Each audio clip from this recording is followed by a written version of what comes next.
Welcome to the Film Man and the Film Fan. My name's Brent, and this is Dan, the owner of Matakana Cinemas. And we're going to start off with something that has been, taking the world over, Barbenheimer, which I think is a great name for a movie. Maybe we could make a movie called Barbenheimer and do an edit of both together, Dan. What do you reckon? Yeah, we could do one called Opani.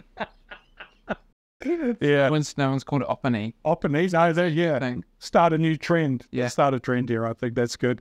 And see, now we've done it in reverse. I went and saw Oppenheimer first and then Barbie. You've done it the other way around, right? Mm-hmm. A lot of the talk that I have heard from people is that you've done it the right way. Okay.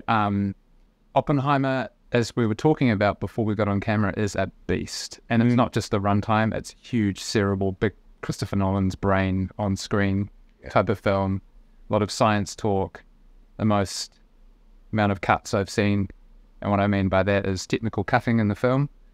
In a movie in ages. Yeah. The scenes don't really hang around for a while.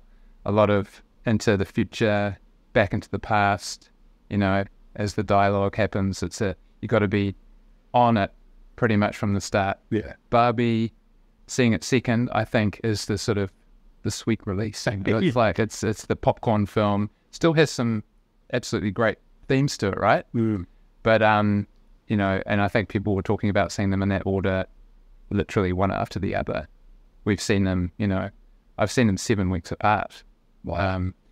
How long between you seeing Oppenheimer and Barbie was it? Probably only a couple of weeks, Okay. actually. Yeah. So, I enjoyed Oppenheimer. It is one, you're right, you do have to concentrate on it. Yeah. And, it's not the kind of movie you go, look, I'm just going to go along to a movie, or I don't have to think about it and relax and what have you. You've really got to pay attention. But it was so well filmed. The cast are incredible. There's already talk about Robert Downey Jr. perhaps being nominated for an Oscar, but I think the whole movie will be, don't you think? I think Oppenheimer will benefit from some of the films shifting out of the corridor leading up into the Oscars. Right. I think that will help it for sure. Mm-hmm.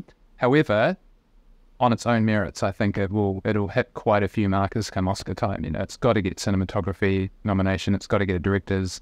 It will get a Best Picture nomination, surely. Yeah. Because it really is a great movie. I'm more interested, though, and will Barbie get an Oscar nomination? Well, it's made it's over $1 billion at the box office. Everybody's talking about it. And you know what? I really enjoyed it. I thought Ryan Gosling was great in it. And I'm definitely going to buy I Am Kenough t-shirt. Hopefully my kids are watching this. That'll be my Christmas present. I Am Kenough. Yes. Okay. But I just thought the whole thing, and you know what I'm like, Dan, I'm not a fan of musicals, and there was a lot of singing in it at one point. I said to my daughter, Ada, there's not singing all the way through it, is it? It didn't feel like a musical. No, it didn't. Which it's a very clever film. It is very clever. Also, when we're going back to the Barbenheimer thing, it's about two characters having existential crisis, right? Crises. Yeah. Fundamentally, hugely different films.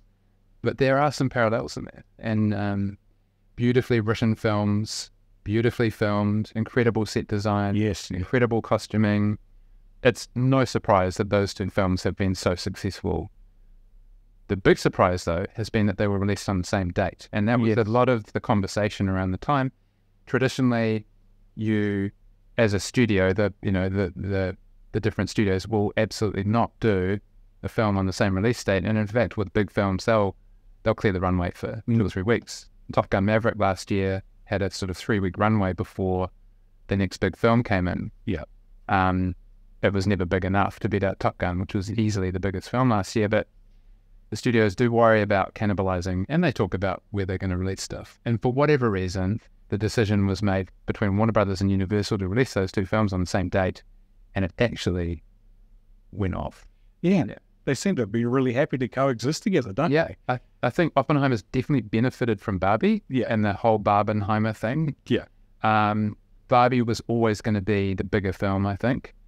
And when you talk about box office numbers, which you did touch on, Barbie is going to be the biggest film of the year. Yeah. It's Warner Brothers' biggest film ever, the biggest film ever box office-wise for a female director.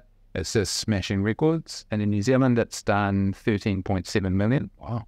I was speaking to the guys at Universal a week or so ago, and I asked them, how much money did you have on this film in New Zealand? They said $7 million. I thought I might do 8. We were all really wrong. I mean, Yeah. this film I'm pretty sure it's pretty close to surpassing the Lord of the Rings films in New Zealand. It's gone past World of People. It's in the stratosphere. The next films on the chopping block are the Avatar films and Star Wars Force Awakens, you know? Right. It is that big. Oppenheimer, 6.5 million in New Zealand. I probably thought it might have been 4 in New Zealand. So clearly these films are way outperforming, and the word of mouth is that they're good movies and people are telling their friends to go and see them. For you, as a cinema owner, is something like, have you ever had anything like this before? You've got 2 movies released like this. Good for you, I suppose, from a money point of view too, right? Yeah, it is good for us. And let's face it, it's been a tough few years. Yeah. That definitely helps. Yeah. But of course, the film hire on these movies is really high too. So the money that's coming in, a lot of it does go back out, and it sustains the business. I would say at a time where we need more mid-range films, and this is a completely different discussion that we can talk about from the Barbenheimer phenomena, and I would love to talk more about it. Yeah. But yeah, I think we're really lucky to have 2 big films at the same time, because it is not always the case.